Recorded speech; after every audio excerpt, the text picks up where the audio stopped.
చేసుకుని 1000 కోట్ల రూపాయల విలువైన భూమిని 35 కోట్లకు కొట్టేయాలని ప్లాన్ చేసి 4 కోట్ల రూపాయలు అడ్వాన్స్ చెల్లించడమే కాకుండా ఇక్కడ చేసిన అతిపెద్ద తప్పేంటో తెలుసా?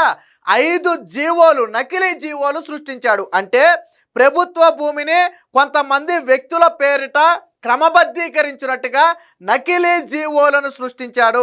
ఇది ఆ నోట ఈ నోట వాట్సాప్లో పాకటంతో స్థానిక తహసీల్దార్ వద్దకు ఆ నకిలీ జీవోలు చేరాయి. దాంతో ఇదేంటి నా ఏరియాలో నాకు తెలియకుండా జీవోలు ఎప్పుడు వచ్చాయా అని చెప్పి ఆయన జీవోల మీద ఆరా తీస్తే తెలిసింది ఏంటంటే అవి నకిలీ జీవోలు అని తెలిసింది. వెంటనే స్థానిక పోలీసులకు ఫిర్యాదు చేస్తే రంగంలోకి దిగినటువంటి పోలీసులు అసలు దీన్ని సృష్టించింది ఎవరు ఏంటి అని తీగలాగితే డొంక గదిలినట్టుగా అసలు తెలంగాణలో ఉన్న వాళ్ళని లాగితే అసలు కథ అప్పుడు బయటపడింది. ఆంధ్ర వినుకొండ మాజీ ఎమ్మెల్యే బొల్లా బ్రహ్మనాయుడే దీనికి కర్త కర్మ క్రియ. ఈ మొత్తాన్ని వెనక నుండి నడిపించింది ఆయనే. ఆయన ఖాతా నుంచే స్వయంగా డబ్బులు 4 కోట్లు కూడా సంబంధిత వ్యక్తులకు బదిలీ చేశారని చెప్పి పోలీసులు అయితే ఆధారాలతో తేల్చడం జరిగింది. మొత్తంగా ప్రస్తుతానికి బొల్లా బ్రహ్మనాయుడు అయితే పరారీలో ఉన్నప్పటికీ కూడా పోలీసులు, తెలంగాణ పోలీసులు అయితే ఆ వేట కొనసాగిస్తున్నారు. అంటే ఆంధ్రాలో చేసిన భూ కబ్జాలు సరిపోక పక్కన తెలంగాణ రాష్ట్రంలో కూడా భూ కబ్జాలు చేసే ప్రయత్నం చేశారు. అంటే అది కూడా దర్జాగా నకిలీ జీవోలు సృష్టించి భూమి కొట్టేసే ప్రయత్నం చేశారంటే వీళ్ళకి ఎంత తెగువో ఒకసారి చూడండి. నిన్న పోలీసులు కూడా ఆశ్చర్యపోయారంట. విచారణ చేసే పోలీసులు, రెవెన్యూ డిపార్ట్మెంట్ ఆశ్చర్యపోయారు. ఎందుకంటే వాస్తవానికి ప్రభుత్వానికి అక్కడ దాదాపుగా 100 ఎకరాల భూమి ఉంది. అయితే ఇదే భూమి మాది అంటూ 2012-13 టైంలో కొంతమంది వ్యక్తులు అక్కడికి వచ్చారు. వస్తే వాళ్ళని పోలీసులు ఇది ప్రభుత్వ భూమి అని ప్రభుత్వం వాళ్ళని తరిమేస్తే వాళ్ళు కోర్టులో రిట్ పిటిషన్ వేశారు. 2012లో రిట్ పిటిషన్ వేస్తే 2024-25 సమయంలో తీర్పు వచ్చింది. అంటే 12-13 ఏళ్ల తర్వాత తీర్పు వచ్చింది. ఏమని? అది పూర్తిగా ప్రభుత్వానికి చెందిన భూమి అని తీర్పు రావడంతో అక్కడ షెడ్ వేసుకుని ఉంటున్న వాళ్ళందరినీ కూడా ఖాళీ చేయించేసి ప్రభుత్వం భూమిని హ్యాండ్ ఓవర్ చేసుకుంది. ఈ విషయం బొల్లా బ్రహ్మనాయుడుకు తెలిసింది. సో దీన్ని క్యాష్ చేసుకోవాలనుకున్నాడు. అంటే ఆల్రెడీ న్యాయస్థానంలో దీన్ని ప్రభుత్వ భూమి అని కొట్టేసిన తరువాత కూడా అందులో కొంత భూమి కొట్టేయాలని పక్కా ప్లాన్ వేసి అందులో 10 ఎకరాల భూమిని ప్రభుత్వం క్రమబద్ధీకరిస్తూ కొంతమంది పేర్ల మీదకి క్రమబద్ధీకరించినట్టుగా 5 నకిలీ జీవోలు సృష్టించారు. అప్పటి వరకు ఈ భూమి కోసం కోర్టులో పోరాటం 12-13 ఏళ్ళు కోర్టులో పోరాటం చేసిన వాళ్ళ దగ్గరికి వెళ్ళి ఒక బేరం కుదుర్చుకున్నాడు. మిగతాదంతా నేను చూసుకుంటాను, మీరు ఎకరానికి 4 కోట్ల రూపాయల చొప్పున మొత్తంగా 9 ఎకరాలు చిల్లర అనుకుంటుంది, ఒక 35 కోట్ల రూపాయలకి బేరం పెట్టుకుని అడ్వాన్స్గా 4 కోట్లు చెల్లింపు కూడా జరిగింది. సో మీరు తప్పుకోండి, ఇక కథ అంతా నేను నడుపుకుంటానని వాళ్ళకి 4 కోట్లు చెల్లించిన తరువాత కొంతమందితో కలిసి నకిలీ జీవోలు సృష్టించాడు. సో సృష్టించడమే కాదు, దాన్ని నమ్మబలగడం కోసం కొంతమందికి బేరాలు పెట్టడం కోసం కూడా ప్రయత్నం చేసిన క్రమంలోనే ఈ జీవోల భాగవతం అయితే బయటకు వచ్చింది. దీనికి సంబంధించినటువంటి వార్త కూడా ఒకటి వచ్చింది, ఒకసారి చూద్దాం. 1000 కోట్ల భూమికి బొల్లా స్కెచ్, నకిలీ జీవోలు సృష్టించి హైదరాబాద్లో భూదందాకు యత్నం, ఛేదించిన తెలంగాణ పోలీసులు, పరారీలో వినుకొండ వైసీపీ నేత. 35 కోట్లకు వైసీపీ మాజీ ఎమ్మెల్యే బొల్లా బ్రహ్మనాయుడు డీల్. ఒప్పందంలో భాగంగా 4 కోట్లు బదిలీ చేసినట్లుగా ఆధారాలు. గండిపేట భూమి రెగ్యులైజ్ అయినట్లుగా 5 నకిలీ జీవోలు. స్థానికంగా నమ్మించడం కోసం సోషల్ మీడియాలో ప్రచారం. గండిపేట తహసీల్దార్ ఫిర్యాదుతో కదిలిన డొంక. క్రమబద్ధీకరణ జీవోల్లో ఉన్న వారి ఇళ్లలో సోదాలు. మాజీ ఎమ్మెల్యేతోనే డీల్ కుదుర్చుకున్నట్టుగా వాళ్ళ ఆధారాలు బయటపెట్టారు. అసలు సూత్రధారి ఆయనే అనేందుకు పోలీసుల వద్ద ఆధారాలు. బ్రహ్మనాయుడు సహా మరొక 3 అయితే ప్రస్తుతానికి పరారీలో ఉన్నట్టుగా తెలుస్తుంది. హైదరాబాద్ గండిపేట చెరువు అలుగుదూకే ప్రాంతం. కొండల మధ్య పచ్చగా రహస్య దుర్గంలా ఉంటుంది. అక్కడ చెరువు కట్ట పొడవునా కోటీశ్వర్ల ఫామ్ హౌస్లు ఉంటాయి. అలుగు దూకే చోట మూసీ పక్కనే హెటిరో డ్రగ్స్ హౌస్, అలాగే దానికి సంబంధించినటువంటి విల్లాస్ కూడా ఉన్నాయి. ఒక్కో విల్లా ఖరీదు 12-20 కోట్ల ఖరీదు ఉంటుంది. సో అంత ఖరీదైనటువంటి భూమి. సో దానికి ఆనుకునే ప్రభుత్వానికి అక్కడ కొంత భూమి ఉంది. సో అక్కడే 1000 కోట్లకు విలువ చేసే ఒక 10 ఎకరాల ప్రభుత్వ భూమికి వైసీపీ మాజీ ఎమ్మెల్యే బొల్లా బ్రహ్మనాయుడు ఎసరు పెట్టే ప్రయత్నం చేశారు. గండిపేట గ్రామానికే చెందిన కొంతమంది ఆ భూమిపై హక్కును సృష్టించుకునే ప్రయత్నం హైకోర్టులో విఫలమైన తరువాత కూడా ఆ భూమిని రెగ్యులైజ్ అయినట్లుగా నకిలీ జీవోలు సృష్టించి కాజేసే ప్రయత్నం చేశాడు. అంటే ఆల్రెడీ ఆ భూమి కోసం 12-13 ఏళ్ళు కోర్టులో పోరాడి చివరికి ఆ భూమి వాళ్ళది కాదు ప్రభుత్వాంది అని కోర్టు తేల్చడంతో వాళ్ళు వదిలేస్తే దాన్ని కాజేసే ప్రయత్నం చేశాడు. దీనికి సంబంధించిన డీటెయిల్డ్గా మరొక వార్త కూడా వచ్చింది. వైకాపా మాజీ ఎమ్మెల్యే బొల్లా 1000 కోట్ల భూదందా క్రమబద్ధీకరించినట్లుగా 5 నకిలీ జీవోల సృష్టి. బ్రహ్మనాయుడు నుంచి ఇతర నిందితులకు 1.25 కోట్లు. ఇది స్వయంగా ఆయన ఖాతా నుంచి బదిలీ అయినటువంటి నగదు. సో ముగ్గురి అరెస్టు, మాజీ ఎమ్మెల్యే కోసం గాలిస్తున్నామన్న పోలీసులు. మంచి చేశాడు మళ్ళీ వస్తాడు. ఇది ఆంధ్రప్రదేశ్లోని పల్నాడు జిల్లా వినుకొండ వైసీపీ మాజీ ఎమ్మెల్యే బ్రహ్మనాయుడు ఇన్స్టాగ్రామ్లో ఉన్నటువంటి ట్యాగ్ లైను, స్లోగను. సో మంచి చేశాడంట, మళ్ళీ వస్తాడంట.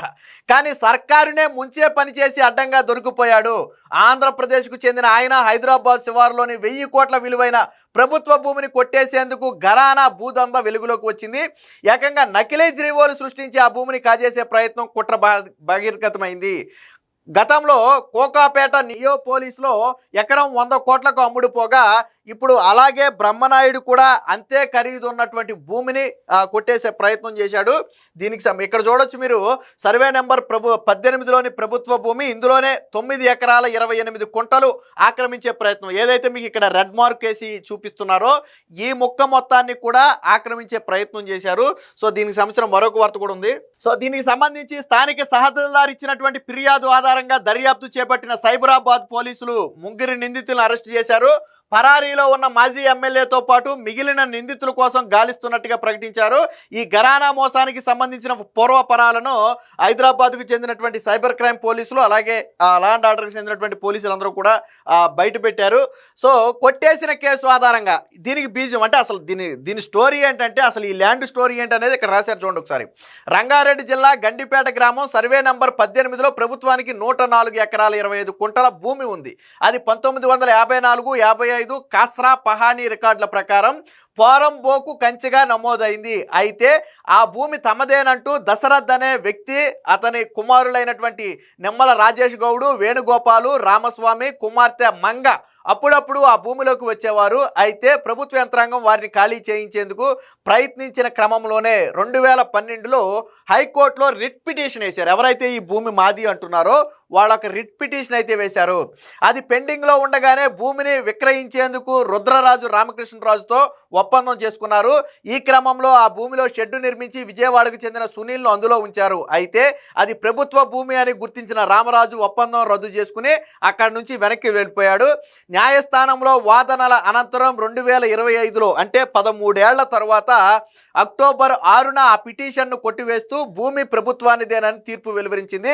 దీంతో రెవెన్యూ అధికారులు ఏం చేశారంటే అక్కడ ఉన్నటువంటి షెడ్డు మొత్తాన్ని కూడా కూల్చేసి అక్కడే ఉన్నటువంటి సునీల్ను కూడా బయటకు పంపేశారు. ఈ నేపథ్యంలోనే దశరథ్ కుటుంబ సభ్యులు న్యాయస్థానంలో వేసిన కేసును ఆధారంగా చేసుకుని ఆ భూమిని కాజేసేందుకు మాజీ ఎమ్మెల్యే బొల్లా బ్రహ్మనాయుడు బంధువులు రమేష్ కుట్ర పన్నాడు. తమ తరపున డీల్ చేసేందుకు సునీలు, వెల్ది, రాధాకృష్ణలతో పాటు మరి కొంతమందిని ఆ రంగంలోకి అయితే దించడం జరిగింది. సో బ్రహ్మనాయుడుకు కుట్రలో భాగం ఉన్నట్టుగా తేలిందా అని మీడియా అడిగిన ప్రశ్నకు పోలీసులు అయితే డీసీపీ శ్రీనివాస్ అయితే అవును ఆయనే కుట్రదారుడు అనటానికి మా దగ్గర ఆధారాలు ఉన్నాయి అని ఆయనే చెప్పాడు. సో గండిపేటలో ఆ భూమి విలువ కనీసం 1000 కోట్లు ఉంటుంది. అంత విలువైన భూమిని ఒప్పందం చేసుకునే ముందు ఎవరైనా లింక్ డాక్యుమెంట్లు పరిశీలించాలి, లీగల్ ఒపీనియన్ తీసుకోవాలి. కానీ అవేమీ లేకుండానే వీళ్ళు నకిలీ జీవోలు సృష్టించి కొట్టేసే ప్రయత్నం చేస్తున్నారంటే ఇది కావాలని చేసినటువంటి కుట్రేనని చెప్పి వాళ్ళు చెప్పారు. సో సునీలు, రాధాకృష్ణ బృందం కేసు కొట్టేసిన 3 వారాలకే దశరథ్ కుటుంబ సభ్యులను కలిసి బేరం మాట్లాడారు. వాస్తవానికి దశరథ్కి అసలు ఆ భూమికి సంబంధం లేదు, ఎందుకంటే కోర్టులో వాళ్ళు ఓడిపోయారు. కానీ అక్కడే లాజిక్ నడిపాడు బొల్లా బ్రహ్మనాయుడు, అక్కడే చిన్న లాజిక్ నడిపాడు. సో వాళ్ళ కుటుంబ సభ్యులను కలిసి తనను తాను సూర్యారావుపేట అదనపు కలెక్టర్లుగా ఒక రాధాకృష్ణ అనే వ్యక్తి పరిచయం చేసుకున్నాడు. ఉన్నతాధికారులతో తాను మాట్లాడతానని నమ్మబలికి న్యాయస్థానంలో కేసు వేసిన నేపథ్యాన్ని ఆసరాగా చేసుకుని తాము డీల్ చేస్తున్నామని ఆశ పెట్టాడు. మరోవైపు దశరథ్ కుటుంబ సభ్యులు ఈ బొల్లా బ్రహ్మనాయుడిని కలిసిన సమయంలో కూడా ఆయన సైతం నేనెందుకు వెనకమాల, నేనున్నాను కదా, నాకు ఉన్నటువంటి పొలిటికల్ ఇన్ఫ్లుయెన్స్ ఉపయోగించి మేము చేయాల్సింది మేము చేస్తాం, మీరేం టెన్షన్ పడొద్దని చెప్పి వాళ్ళతో ఒక డీల్ అయితే కుదుర్చుకున్నారు.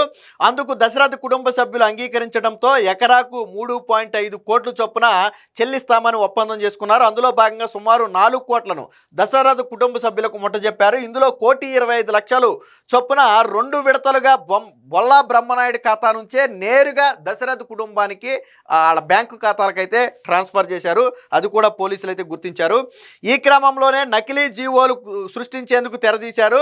గత ఏడాది డిసెంబర్ అంటే 2025 డిసెంబర్ 2వ తేదీన ఏం చేశారంటే 552, 53, 54, 55, 58 నెంబర్లతో 5 నకిలీ జీవోలు సృష్టించారు.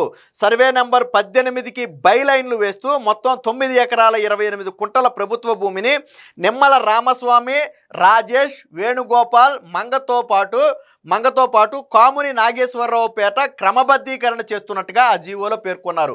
ఎవరయ్యా వీళ్ళందరూ అంటే కోర్టులో పోరాడి ఓడిపోయిన వాళ్ళు. ఆల్రెడీ కోర్టు ఏమో ఈ భూమికి మీకు సంబంధం లేదని తేల్చి చెప్పింది. ఆ తేల్చి చెప్పిన వ్యక్తుల పేరు మీదగానే నకిలీ జీవోలు సృష్టించి అందులో 9 ఎకరాల 28 కుంటలను వాళ్ళ పేరు మీద క్రమబద్ధీకరించినట్లుగా ప్రభుత్వం పేర్కొన్నట్టుగా జీవోలు సృష్టించాడు. ఆ జీవోలను వాట్సాప్తో పాటు ఇతర సామాజిక మాధ్యమాల్లో పంపిస్తూ భూ విక్రయానికి బేరం పెట్టారు. ఈ విషయం కాస్త గండిపేట తహసీల్దార్ శ్రీనివాసరెడ్డి దృష్టికి రావడంతో ప్రాథమికంగా విచారించారు.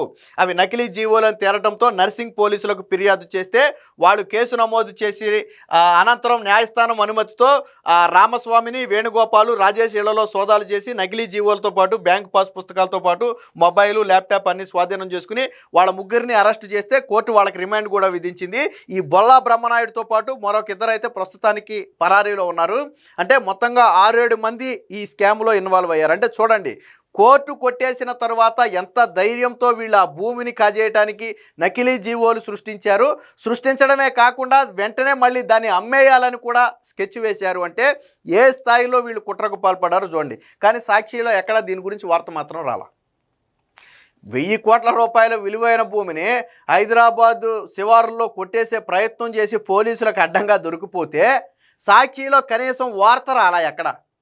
అంటే వైసీపీ నాయకులు ఆంధ్రాలోనే కాదు తెలంగాణలో కూడా ఏ స్థాయిలో భూ కబ్జాలకు పాల్పడుతున్నారు అనడానికి ఇది ఒక నిదర్శనం. మొన్న ప్రొఫెసర్ నాగేశ్వర్ విషయంలో తెలంగాణ అస్తిత్వాన్నే ప్రశ్నిస్తారా అంటూ ప్రెస్ మీట్ పెట్టిన ఆ సోకాల్డ్ జర్నలిస్టులు అందరూ మరి ఈరోజు బొల్లా బ్రహ్మనాయుడు గురించి ప్రెస్ మీట్ పెడితే బాగుంటుంది. ఆంధ్ర నుంచి మీరేంద్ర తెలంగాణకు వచ్చి భూ కబ్జాలు చేసేదని చెప్పి మరి ఒక ప్రెస్ మీట్ పెట్టి బొల్లా బ్రహ్మనాయుడు గురించి ఆ పార్టీ అధినేత అయినటువంటి జగన్మోహన్ రెడ్డి గురించి ఒక ప్రెస్ మీట్ పెట్టి మాట్లాడాలి. ఎందుకంటే తెలంగాణ భూమిని కొట్టేసే ప్రయత్నమే కదా ఇది. మరి తెలంగాణ అస్తిత్వాన్ని ప్రశ్నిస్తారా అన్నప్పుడు, తెలంగాణలోకి మీరు అడుగు పెడతారా అన్నప్పుడు అక్కడి నుంచి వచ్చి ఇక్కడ భూములు కొట్టేసే ప్రయత్నం చేస్తే దీన్ని ఎందుకు తెలంగాణ వాదులు ప్రశ్నించరు? తెలంగాణ వాదులుగా చెప్పుకునే ముసుగులో ఉన్న జర్నలిస్టులు ఎందుకు ప్రశ్నించరు? దీన్ని